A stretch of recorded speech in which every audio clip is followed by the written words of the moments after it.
Hello, everyone. A very, very warm welcome to you to this episode of Quantum Marketing Live. Thank you very much for being here. And I just wanted to mention a couple of things before we start off. The first thing is, it has been really an absolute pleasure for me to see how this community is going. And we have at this point in time almost 95,000 people who are following Quantum Marketing Sense on a regular basis. And I'm trying to bring to the table as much of the latest and the most relevant content for practicing marketers to gain from what is the latest and the greatest and the best. As you all know, I have written a book last year called Quantum Marketing, which went on to become a Wall Street Journal bestseller, and now it's being translated to 11 languages and published around the world, and has won a number of book awards. And that's a wonderful recognition from the point of acknowledgement from my peer group that they are finding value in the content of the book. And to take it to the next level is when I have started this Quantum Marketing Sense Live, which is the podcast series or LinkedIn Live series. But before that, I also started the newsletter. And what I've been trying to do is to get the best in the field, in each chosen field, and to have a free and open conversation with them and ask a lot of questions which many of the CMOs and the marketing practitioners have in their minds so that those questions get answered pretty appropriately. So today we have chosen Metaverse as the topic. And as I have mentioned, we are about to enter the fifth paradigm of marketing, which is going to be deluged by literally a slew of technologies, 24 different technologies, AI, AR, VR, that have the metaverse. And you're talking Web3, which is broader than the metaverse with cryptos and blockchains and autonomous driving vehicles, 3D printing, 5G telecoms, autonomous driving vehicles, as I said. Then you have got wearables, Internet of Things. The number of new technologies which are coming at us is absolutely unprecedented. And these, in turn, are going to have an unprecedented amount of effect on marketing and how we practice marketing. We need to totally reinvent and reimagine marketing the way we are doing today. Nowhere is it more appropriate than in the context of metaverse. And so we have been looking for who could be the right person we can really kick off in terms of our conversations around metaverse. And we didn't have to think for long because there is one person and only one person who is called the mother of metaverse. And that is Cathy Hackl. So we reached out to her, and it was such a pleasure and a delight when she accepted to be on this particular show. So with that, Cathy, welcome, and thank you very much for going to share your thoughts and ideas with us. And I have a number of questions for you, and you have got an illustrious track record in terms of your career journey. You are considered to be most knowledgeable in the space, at the same time very pragmatic, very articulate. You have been helping many companies. You have founded a company called Journey, and you call yourself the Chief Metaverse Officer, etc. This is pretty fascinating. It will be wonderful for us to just get a quick glimpse about your own career journey. You have been with Magic Leap, which is a dream company in itself. You have been there with HTC Vive. You have been with Amazon Web Services. Tell us about your journey till now and where you are at this point in time. And thank you so much for having me, Raja. I'm excited to be here. And I know a lot of people RSVP'd to come. So hello, everyone. I had a pretty interesting journey along the way. I would say accidentally at times. I think I've always been a futurist at heart. I just didn't know the word futurist for a very long time, but I've always been thinking about what happens next, what comes next, what are the potential different trends and signals that are happening, and what could happen, what are the second, third order effects. Like that's been something I've always been thinking about. But I got my start really in media and communications. Like when I was growing up, I thought I was going to be a broadcast journalist. That's what I thought I was going to be. And that's what I went to school for, and everything. And, did the media thing, then, worked with a lot of different media companies as, both behind the scenes and in front of the camera. But then eventually went into business, into communications, and then into business. Got introduced to live streaming, so live video, kind of what we're doing. But many years ago, when it was like Meerkat, Periscope back in the day, that's kind of how I got introduced into technology, like into the tech world. How I got connected to Silicon Valley and some of the tech companies, and then shortly after moved into VR and AR, and I've been moving between VR and AR, the VR and AR world, and spatial computing, and the blockchain and Web3 world for the last couple of years. It's been almost 10 years.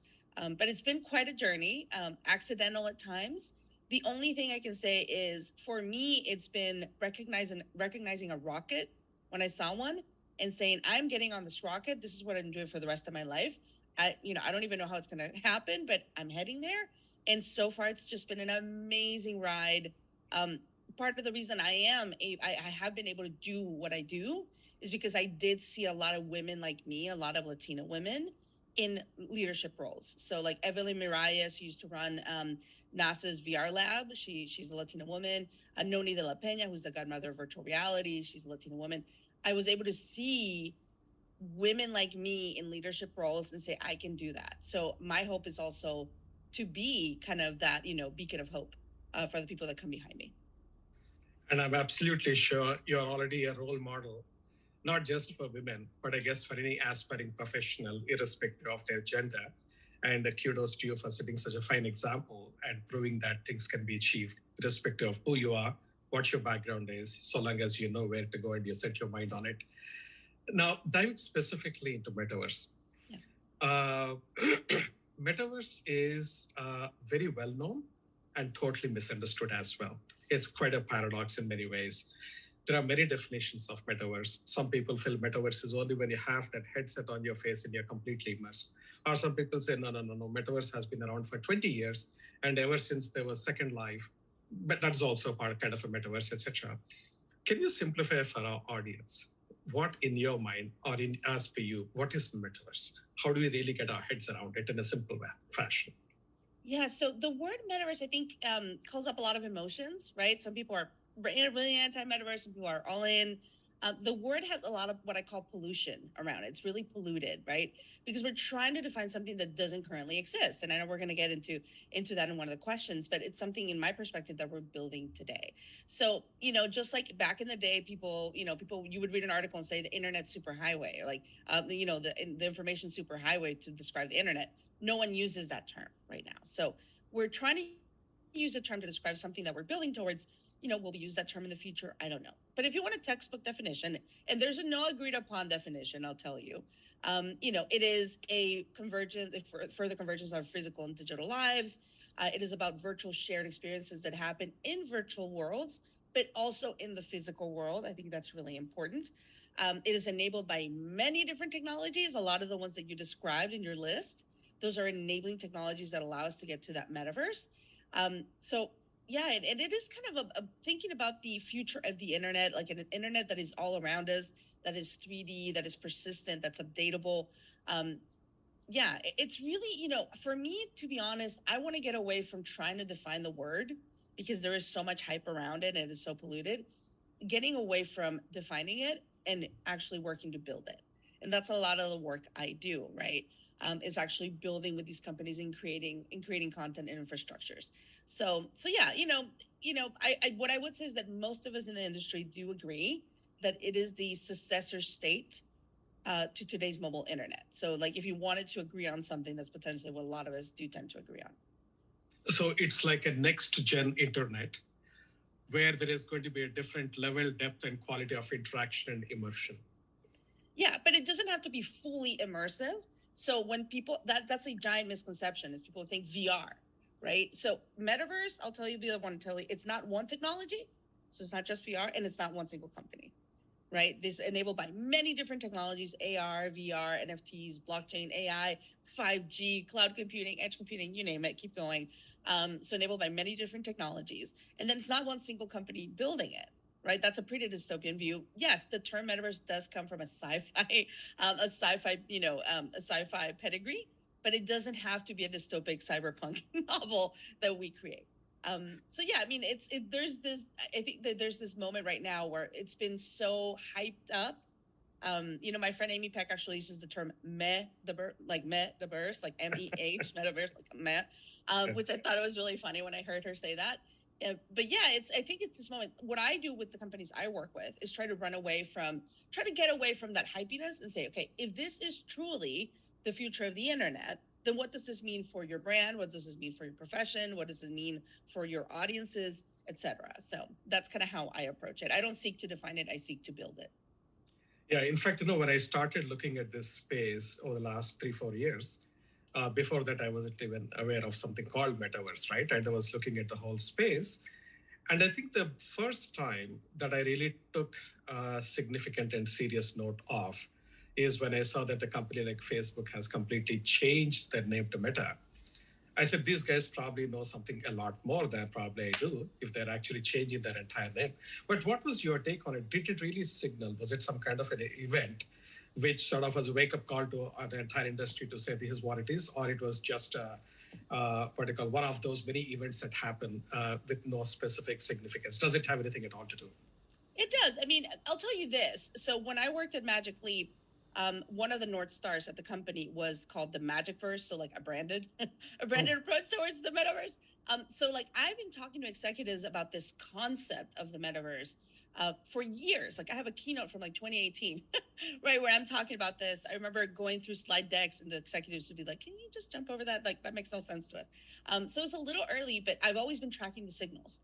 And I remember it was like April or March of last year, the first time I saw the word metaverse on CNBC.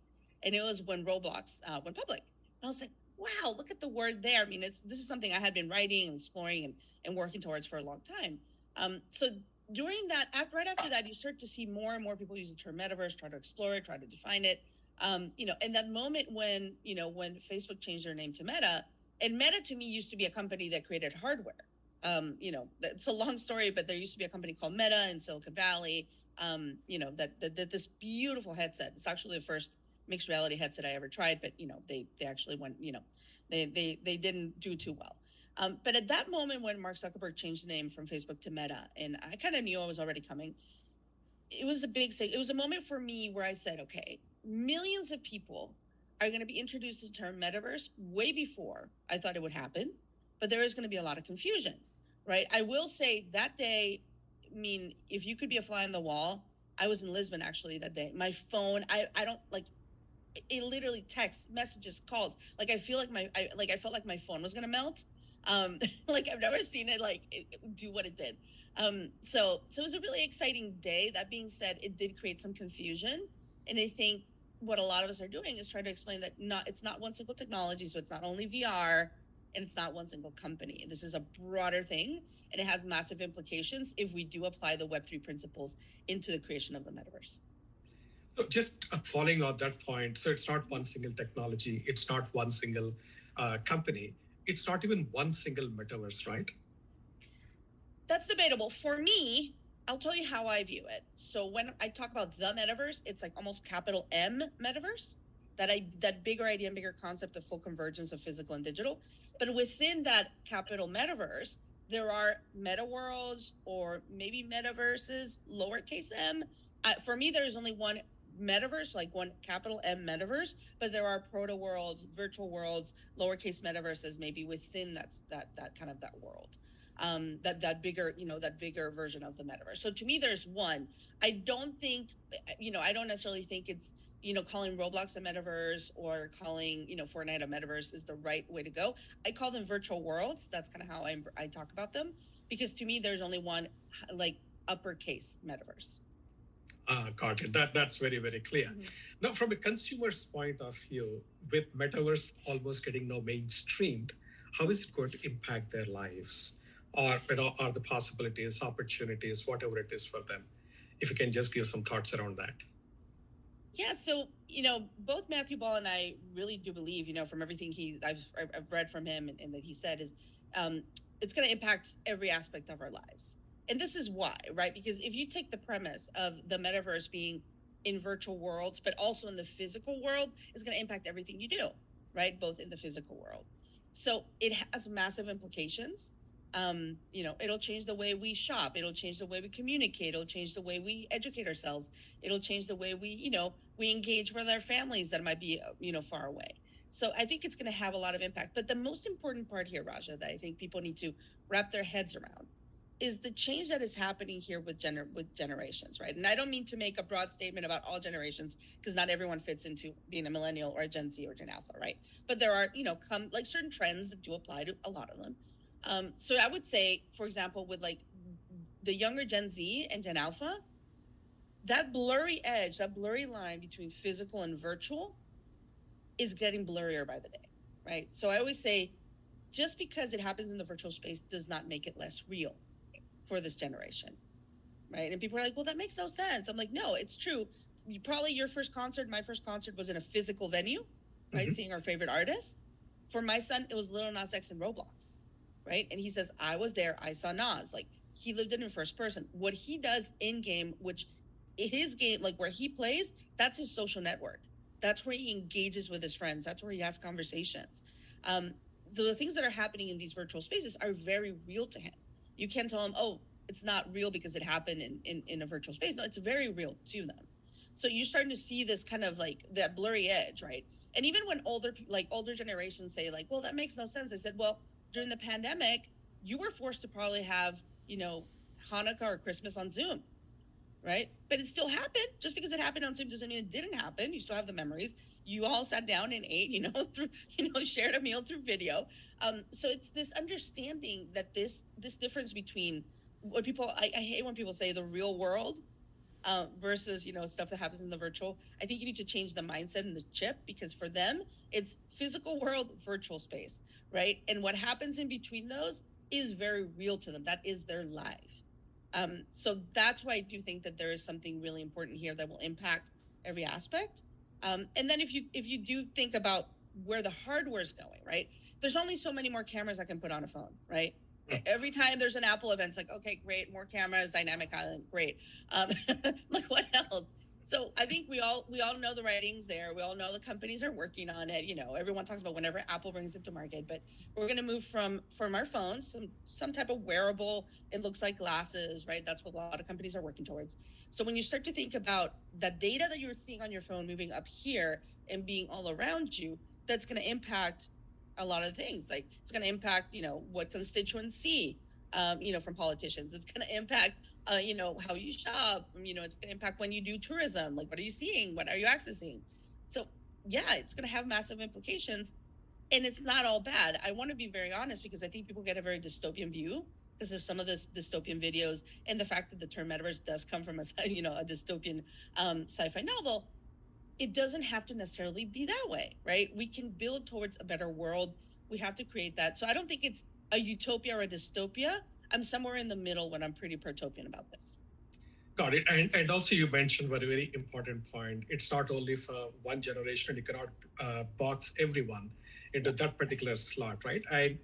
So in fact, I have seen some examples as well, which are for senior citizens. It was pretty fascinating, the kind of things that can be done with and again, if you don't visualize metaverse as that heavy headset that you put and then cut yourself off from the physical world, but more a blending between that virtual world and the physical world, it changes the game completely. Now, you mentioned one interesting point of what the impact could be on shopping.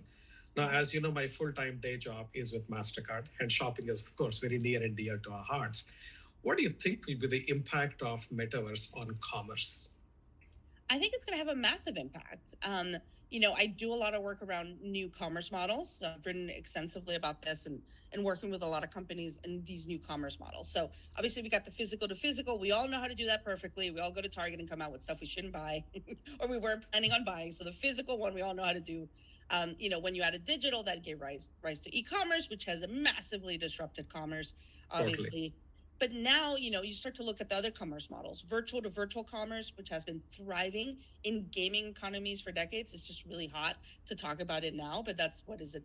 $100 billion were spent in virtual goods inside gaming platforms last year. And that doesn't include NFTs. That just is like skins, swords, those sorts of things. But there's two commerce models that I'm really interested in that are nascent and have not been done at scale, which are what I call the metaverse commerce models, virtual to physical and physical to virtual. So what I mean by this, I am in an experience inside a virtual world, Roblox, Fortnite, Sandbox, whatever it is.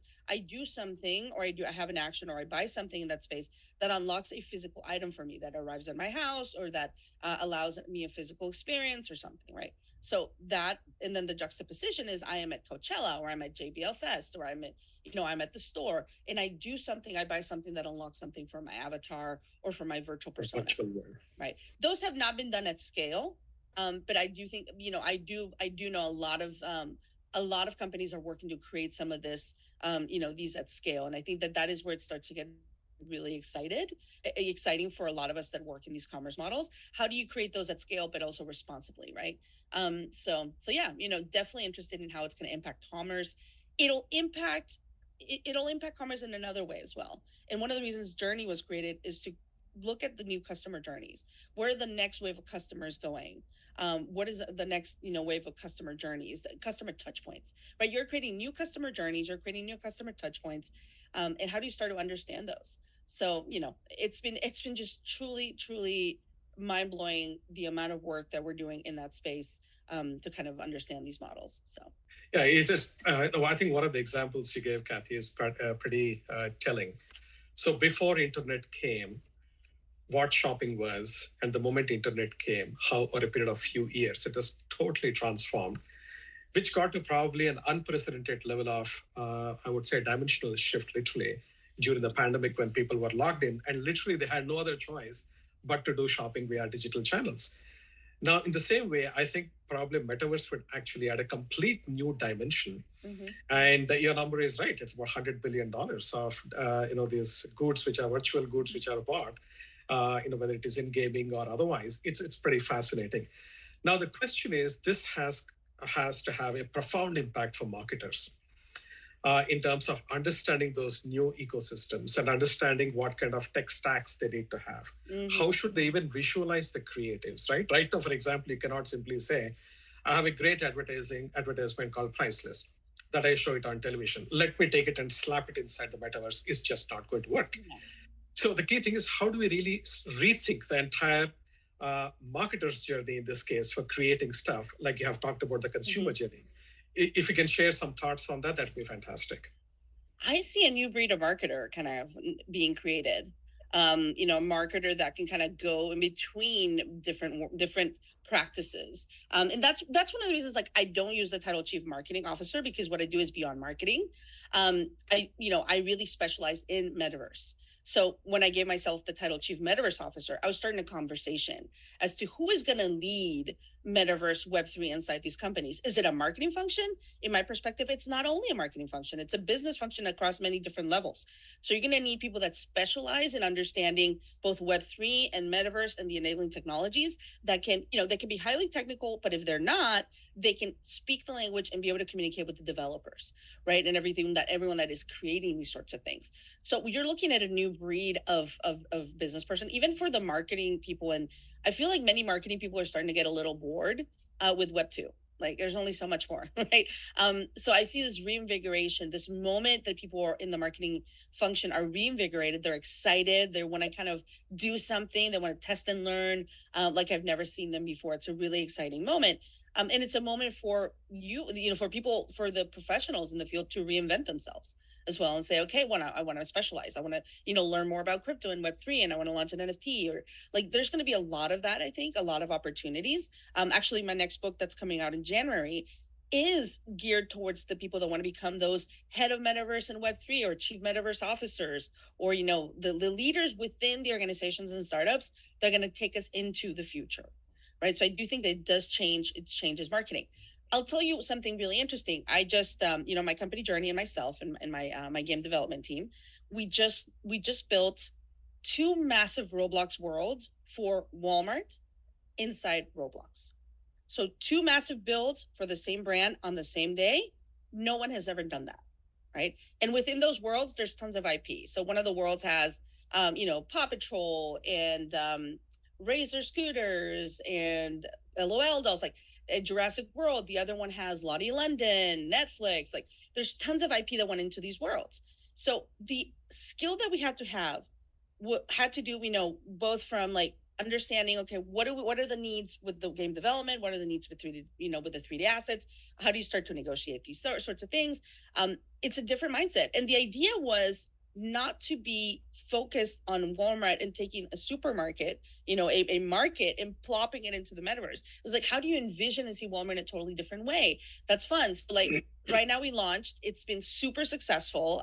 We were, Walmart Land was actually #1 in trending in YouTube gaming yesterday. So we're just super proud. I mean, just for me, to be honest, to say that my team and I helped the world's largest retailer by company, by revenue, enter one of the largest virtual platforms. In the way we did has been truly exhilarating for me personally. And yeah, just seeing everything that's happening in the space, getting, seeing gamers organically say, I actually like this. This is fun, because that was the main reason we did this. Is we didn't want it to be, to me was like, don't lead with the brand. If you're going to go into a gaming space, make it fun, make it gamer driven. It has to be about the player, and the players are having fun in there. You always have your haters, of course, but overall, we've gotten really great reviews. People are really enjoying it. And yeah, it's not a small feat to launch two massive builds in Roblox on the same day with so much IP in there. Well, congratulations on that. And I wanted to have three quick points on our follow-ups. Firstly, we'll be the first one to pre-order your book. Very much looking forward to it, and good luck with that. The second one is, when you talk about the gamers and that community and their mindset, we had a fascinating experience at MasterCard like 4 years back. We wanted to get into esports. In fact, when somebody brought the idea to me, I said, we must be crazy. I would want to go into that area. What do we? But then when we went into it with a little bit of a boldness, with the first big global brand which has done it, and we partnered with Riot Games and became the main sponsor of League of Legends, and that continues still now very successfully. And your point is it rings home that you cannot just be a corporation or a corporate brand in that gaming space. You need to be really native, and you have to really rethink how you actually do the entire thing. So what you're saying, it really hits home extremely well.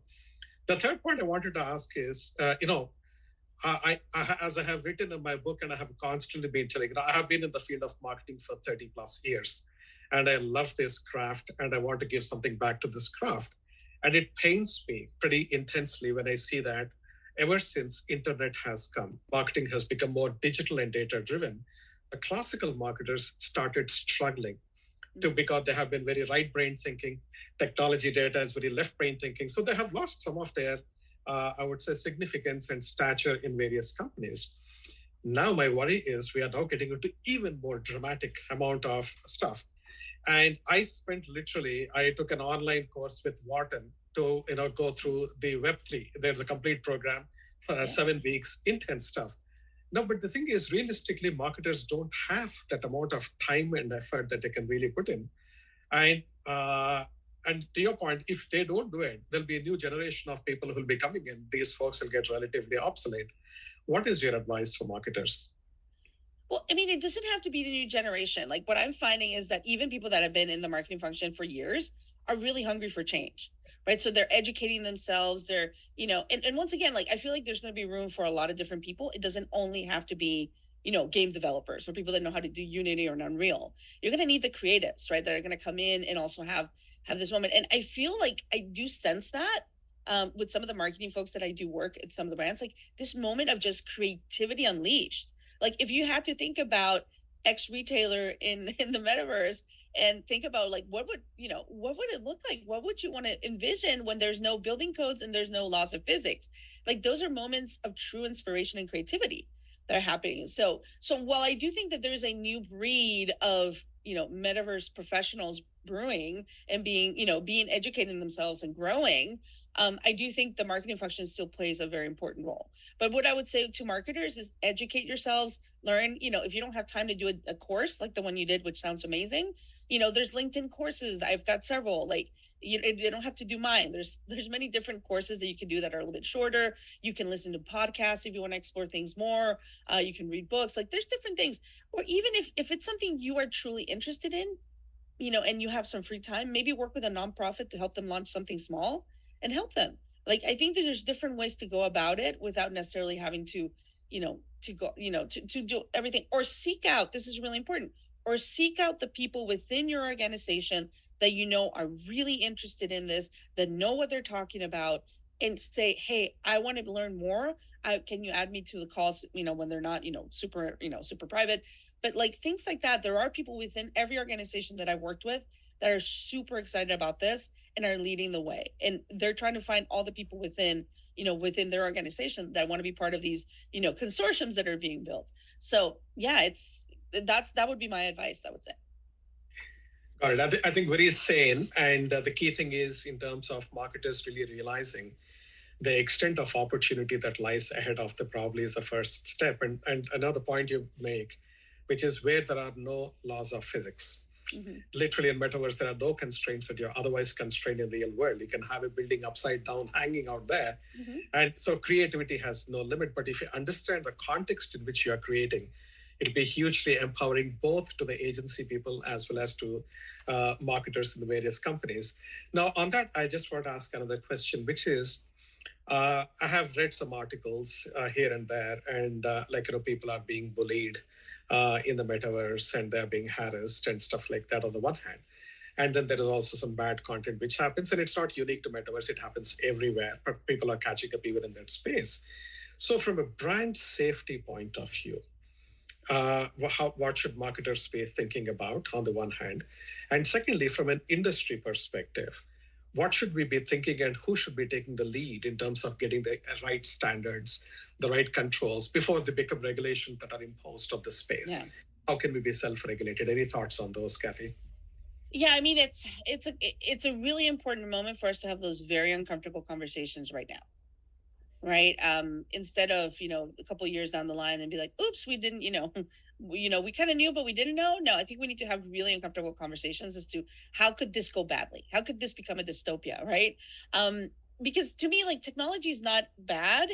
It's how we use it, right? That makes something negative. So to me, technology is neutral. So, I do think putting, some types of safeguards, if you're launching into a world, do you have any moderators in there? How are you, what are the things that you're setting up? I've been in VR spaces, like Altspace VR or Horizon, where I've been, harassed and stuff like that. And you're in those spaces, there were VR, so I was in a headset, but it feels very real. I may not feel it right now, but it feels very real. It feels like, you're invading something, you're doing something that you shouldn't be doing. So I do think that we need to protect everyone in these spaces. I think it's going to take a village. I think it's going to be a lot of work. Everyone's going to come together to solve some of these issues. And as far as standards, I do think we need some level of standards. I'm not sure, I'm part of many different initiatives right now that are looking at creating standards. I think we need to find a standard that most everyone could agree on. So we'll see. To me, when I think about the future, I think about it in this way.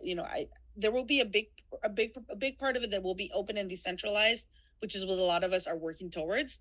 But I believe there will still be walled gardens here that need to remain walled gardens for a reason or another, whether it's healthcare or whether it's defense or what have you, or there might be companies that prefer to remain walled gardens because that's what they want to do for their shareholders. And that's, I don't think that's necessarily right, but that's what they want to do.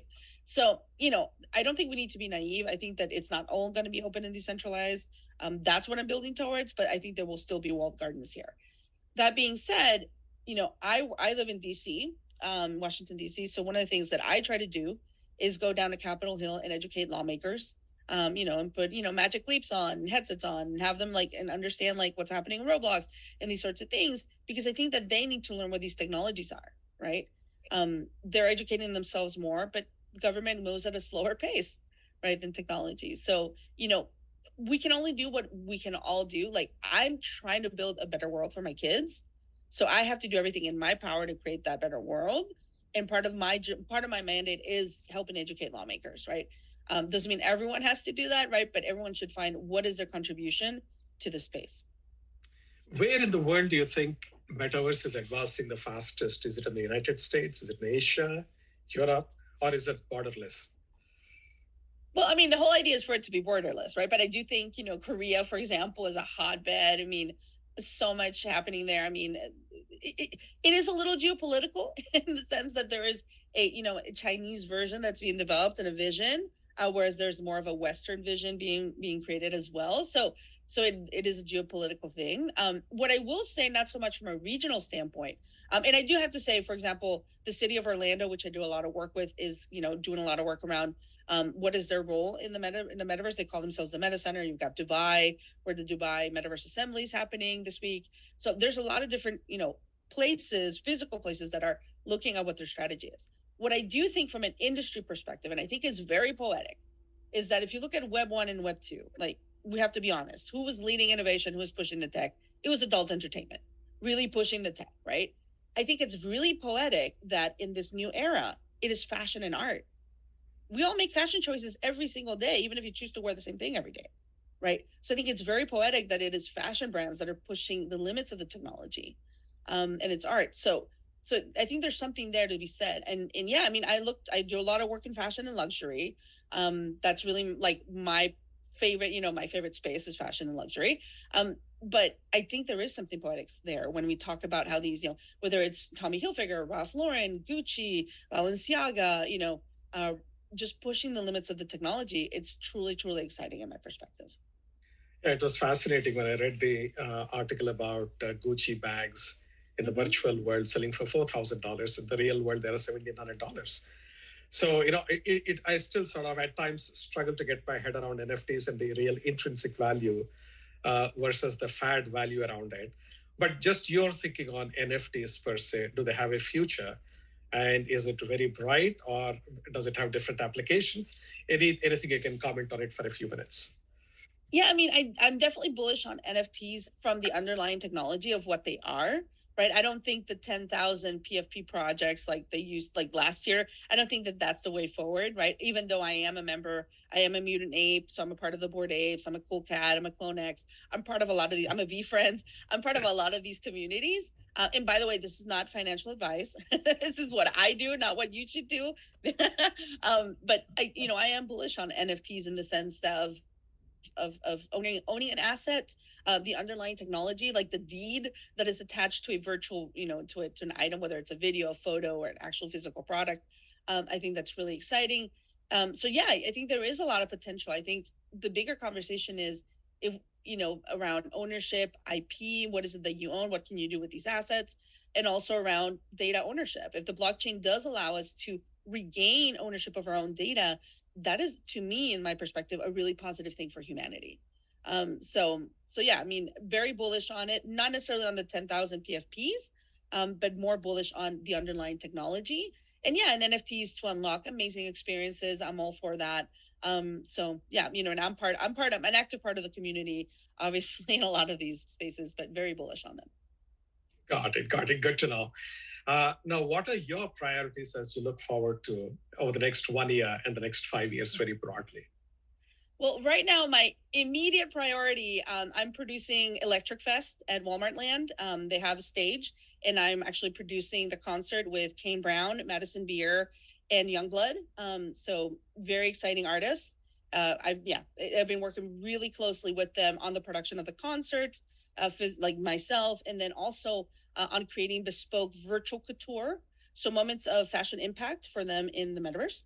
And yeah, just excited and immediate. And then in the next year, just continue to grow an amazing game development team at my Metaverse Studio journey. Continue to build our company, continue to work with amazing brands, and then on a personal level, continue to build something better for my children, be an example for my daughters and my son. And then be a beacon of hope. I think for a lot of women and people of color in the industry, I'm not the typical face that you think about when you think about technology. But I want more people to see that they are welcome to build this future and they don't have to look a specific way or be from a specific region. So yeah. That's absolutely brilliant, energizing, and inspiring too. Beyond work, what are you passionate about? Just for the audience to get to know you a little bit, what are you passionate about beyond just work? I love to travel. It's one of my favorite things. Love to travel. Love to go to the spa. I use the word spying. Like I go to the spa, so I go spying. Love spas. A lot. I'm really getting into the practice of acceptance and meditation on a different level. So that's exciting. And yeah, I mean, I have 3 kids, so a lot of my free time is spent on their activities. But yeah, reading. I love to create. Right now, I'm also on a personal level in creation mode, looking at how to launch my own, virtual fashion line potentially. So doing a lot of work. I'm actually got invited by Vogue to be part of Forces of Fashion, which is their big event in the world of fashion. So I'm going to be down in Mexico doing Forces of Fashion. And yeah, I mean, I love fashion, love to travel, love going to the spa, and most importantly, love spending time with my kids and my dog. Brilliant. There's wonderful, Cathy. Thank you so very much. And I'm sure we'll have more opportunities to interact. And as I said, I'll be the first one to pre-order your book. And I really look forward to catching up again and then learning more of what you're doing and potentially explore opportunities for collaboration. And thank you so very much. And to the audience, folks, hopefully you have got a glimpse of what the possibilities are out there and what kind of inspiring future that there is ahead if only we know how to seize the opportunities. And you have been with me on this journey for now. This is my ninth episode, so I'll continue. Please send me your feedback. What worked for you? What are the areas that I don't need to cover? What are the areas I need to cover? Because this is about you, and I want to make sure it is most valuable to you. And the time that you are spending, you're getting the most worth out of it. So please do send me your feedback. And also, finally, I would essentially say that let me know where you have actually dialed in from, or so that at least I'll keep in mind from a timing perspective whether I should do it in the morning, in the afternoon, or evening. So that if audience is coming more from a particular geography, I'll optimize my timing to those folks so that they get to see it in real time. And of course, you can always view it offline later, the recorded version. So thank you very much again. And Cathy, thank you so much. You've been fantastic. Really appreciate it. Thank you.